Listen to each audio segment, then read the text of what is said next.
আজকের ইফতারিতে আমি যা যা করব তা আমি সব এখানে নিয়ে নিয়েছি। এখন আমি কিছু চিকেনকে ব্লেন্ড করে নিয়েছি, চিকেন রোল করব।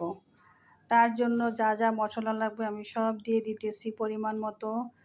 Soya sauce, oyster sauce, chilli ফ্লেক্সার, তারপরে ভিনেগার, পেঁয়াজ কলি, গাজর কুচি আর দিয়ে দিলাম পেঁয়াজ বেরেস্তা দিয়ে কিছুক্ষণ মাখামাখি করবো। আমি কিন্তু লবণও দিয়েছি।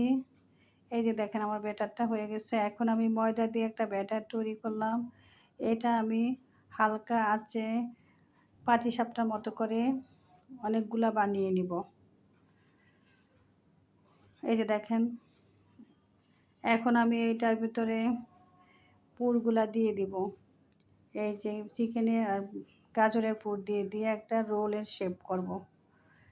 তাইলে আমার চিকেন গাজর রোল হয়ে যাবে।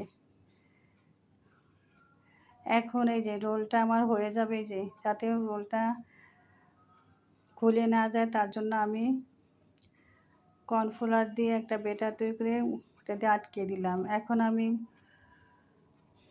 ব্রেড ক্রামের মধ্যে চুবিয়ে নিলাম।